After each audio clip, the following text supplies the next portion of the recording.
Fala, galera do Corujão Vascaíno. Estamos aqui nessa madrugada já de sexta para sábado, trazendo todas aquelas notícias gostosas do Vasco da Gama. Chegando a hora aí do grande jogo contra a Mulambada, segundo jogo da semifinal do Campeonato Carioca, que será disputado nesse sábado às 17h45 no Maracanã. O Vasco precisando de um resultado positivo com 2 gols de diferença. É a única forma do Vasco se classificar para a final. E é o que eu tenho dito aqui nos vídeos da semana, né? Muito difícil, mas nada impossível. E eu acho que o Vasco tem que partir sem medo para dentro dos caras. Vamos falar disso já já. Vamos trazer as notícias do dia aqui, né? Primeiro vamos falar do GB. Foi divulgado aí na imprensa hoje que o GB está curado do problema que ele teve e que impediu a venda dele para o time da Turquia. Aí. Ok, tirando essa parte fora, porque realmente a gente não tem informação se isso procede ou não, qual era realmente o problema, se realmente ele está curado. E a notícia que saiu também é que a atual diretoria e comissão técnica não tem intenção de contar com o jogador nesse momento. Aí me chama estranheza por 2 motivos.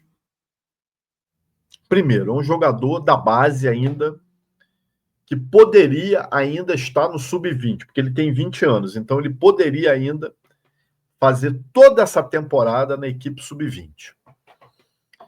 O que eu acho que seria o certo, colocar ele para jogar no sub-20,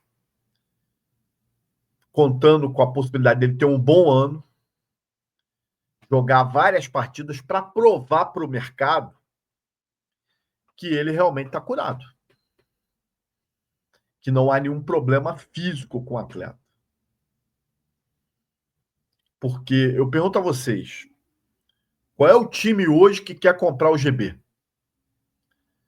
Depois dessa merda toda que deu aí, desse desastre que foi a ida do Marcelo Santana lá para vender o cara e, porra, chegar lá, passar aquela vergonha que o time turco dizendo que ele tinha uma contusão e que o Vasco não sabia, teoricamente.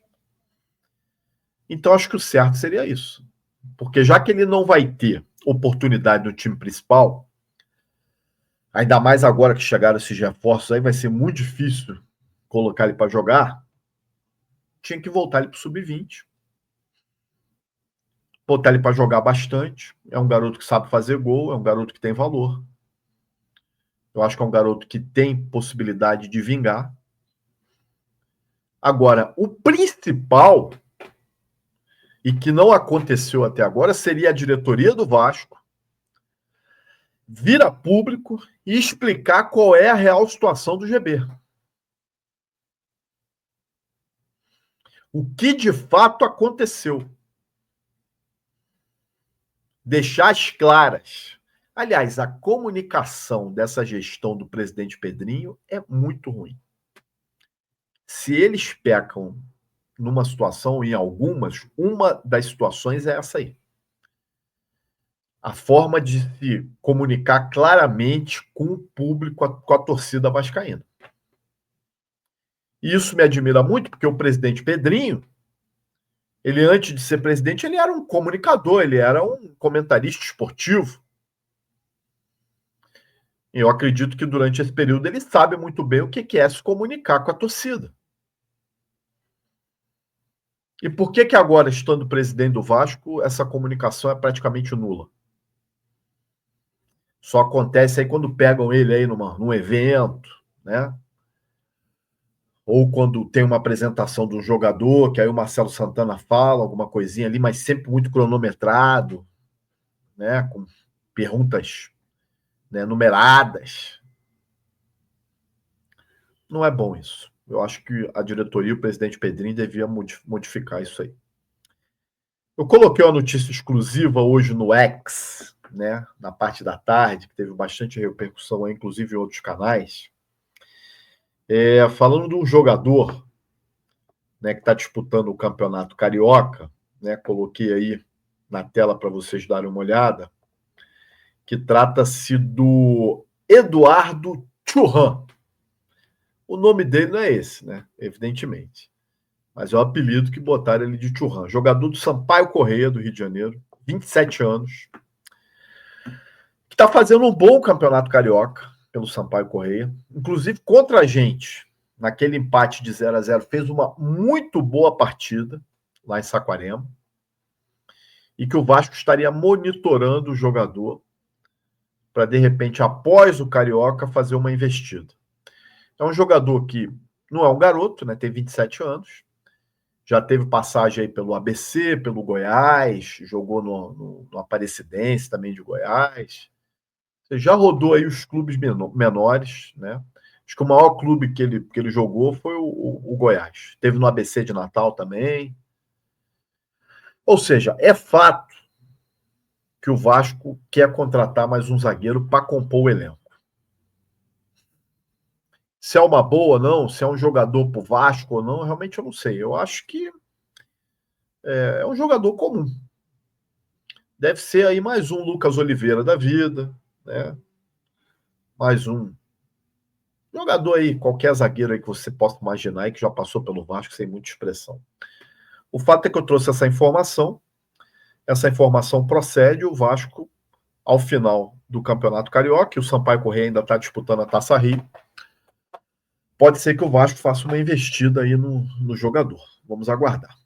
Saiu também hoje os potes da Sul-Americana, né? O sorteio vai ser, sem ser nessa segunda-feira, dia 10, na próxima, dia 17. O Vasco está no pote 2. E os cabeças de chave serão os brasileiros aí que estão no pote 1. E o Vasco provavelmente vai cair em algum grupo, provavelmente não, vai cair em algum grupo que não tenha nenhum brasileiro, né? Os 4 brasileiros serão cabeça de chave, de 4 grupos, mas terão mais grupos, né? Então, nessa primeira fase, não pode haver enfrentamento de clubes do mesmo país. Então, a gente não corre o risco de ter um Vasco Fluminense, um Vasco Atlético Mineiro. Então, vamos aguardar aí a chave que o Vasco vai cair e quais são os adversários aí dessa primeira fase da Sul-Americana. Todo mundo ansioso, é a Sul-Americana que começa em abril. Tá? Em abril já tem jogos da Sul-Americana. Bom, em relação ao jogo desse sábado, pelo Carioca, semifinal do Carioca, informação que a gente tem é que o Tietchan não vai ser relacionado novamente, ainda não se recuperou 100% da lesão. Essa semana não treinou nenhuma vez com o grupo, então acredito que o time...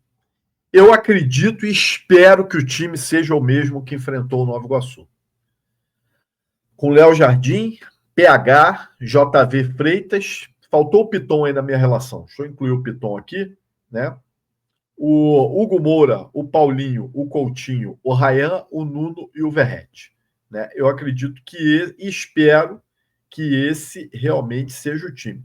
Espero que o seu Carille não invente de colocar 2 cabeças de área, como ele entrou no primeiro jogo, onde ele botou o Cocão e o Hugo Moura. Tá? Então tá aí. Jardim, PH, JV Freitas, Piton, Hugo, Paulinho, Coutinho, Ryan, Nuno e Verrete. Como falei no vídeo de ontem, muita gente pode pensar, pô, o time é um time muito aberto para jogar contra a mulambada. Gente, a questão é a seguinte, nós precisamos do resultado de 2 gols de diferença. Não adianta ficar jogando só atrás, entrincheirar o time lá atrás, porque o Flamengo vai vir para cima, isso é fato. O Flamengo não vai ficar esperando o Vasco para sair no contra-ataque. Não é o estilo de jogo do Felipe Luiz.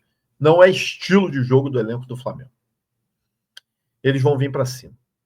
A gente tendo o Nuno e o Ryan, a gente tem saídas rápidas.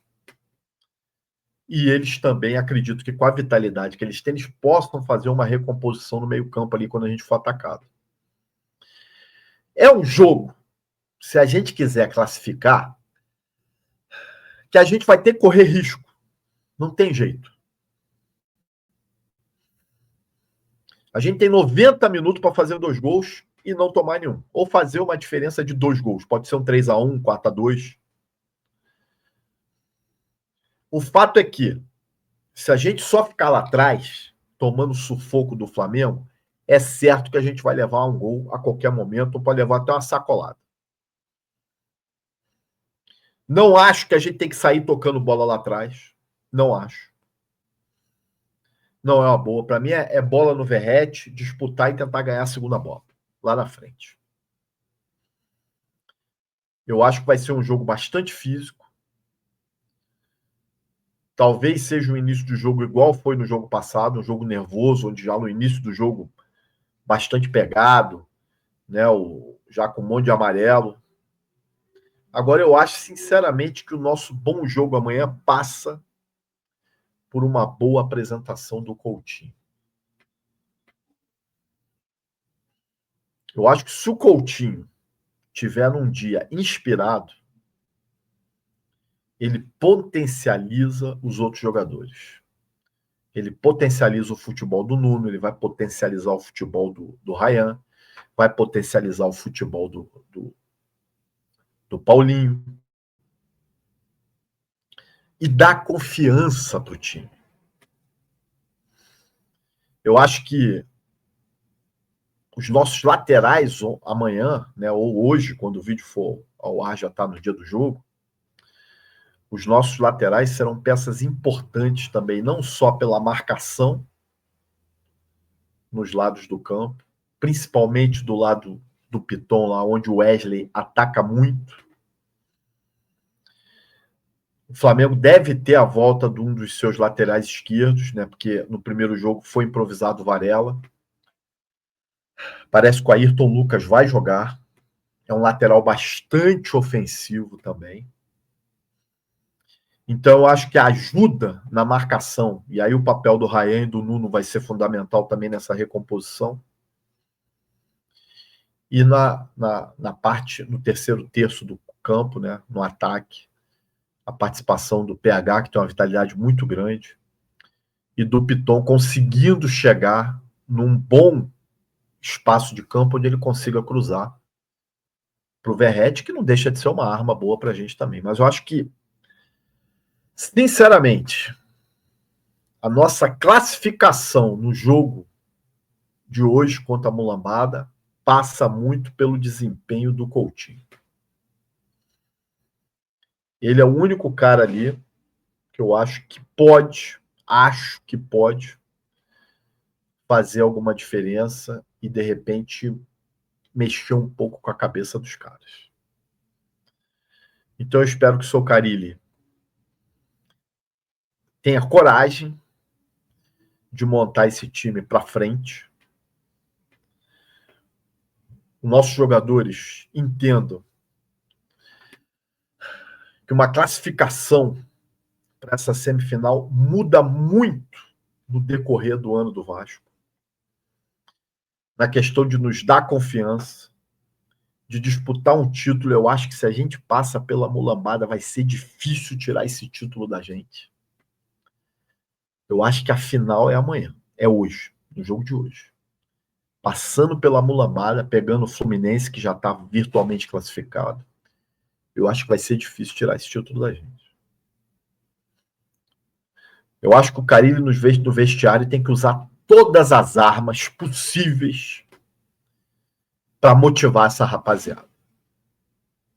Desde a chamada que a Globo fez, que agora já mudou a chamada, né, diminuindo o Vasco. Reportagens que têm saído ao longo da semana aí, dando praticamente como certa a classificação da mulambada. É a hora do Carille pegar no psicológico desses caras. Claro, psicológico só não ganha jogo? Não ganha, mas ajuda. Porque na técnica, e eu sempre falei isso, nesse momento a gente não tem como igualar o Flamengo. Mas na vontade dá. Na disposição dá. E para ganhar esse jogo, não pode faltar disposição. Ninguém, nenhum dos 11 pode se esconder. Os caras têm que estar ligados do início ao fim. E tem que jogar um primeiro tempo bom e jogar um segundo tempo bom. Não é jogo para um tempo só. Como vem acontecendo com o Vasco. Como aconteceu no último jogo, né? A gente fez um primeiro tempo ok, no segundo tempo os caras entraram desligados, meio cansado. Amanhã não pode existir cansaço. E o Carille sabia usar as peças que tem hoje no banco. Se ele entrar com esse time que eu coloquei aí, né? Ele pode mexer num Lloyd no segundo tempo, né? Pode colocar um Garro, tem um Jair que pode entrar. Se precisar reforçar ali, aí sim coloca um Cocão. Vocês têm que ser inteligentes. Fazer as modificações na hora certa e perceber, como eu falei nos vídeos aqui da semana, nenhum jogador que está aí é imexível. Se precisar tirar o Verratti, que tire o Verratti. Bota o Ryan de centroavante, abre o Lloyd de um lado, o Nuno do outro. Se o Coutinho não estiver bem, precisar tirar um Coutinho, que tire um Coutinho. Não tem jogador insubstituível. O elenco é curto, nós temos que trabalhar com as peças que a gente tem. Agora, principalmente, coragem. Hoje é jogo para quem tem coragem. Eu espero, no mínimo, isso. Um Vasco corajoso, um Vasco brigador. Mesmo que a classificação não venha, mas que o time saia de campo amanhã com a sensação de dever cumprido. Eu tenho certeza que se eles se doarem, a torcida vai reconhecer. É isso aí, gente. Se você gostou desse vídeo, peço que compartilhe aí nos seus grupos, deixe seu like para ajudar o Corujão, se inscreva no canal e, se quiser, vire membro. Como eu sempre digo, para participar das nossas lives de membro e entrar lá no nosso grupo do WhatsApp. Vamos torcer muito, gente. Eu volto logo após o jogo com um dos nossos vídeos, ou na madrugada aí, né, que eu gosto de analisar bem o jogo, escutar a entrevista depois do Carille. Mas vai ter vídeo. Não sei que hora, mas vai ter vídeo. De repente, no início da madrugada. E, se Deus quiser, comemorando a classificação do Vascão para a final. Eu tô acreditando. Acredite também. Um abraço, gente. Até a próxima.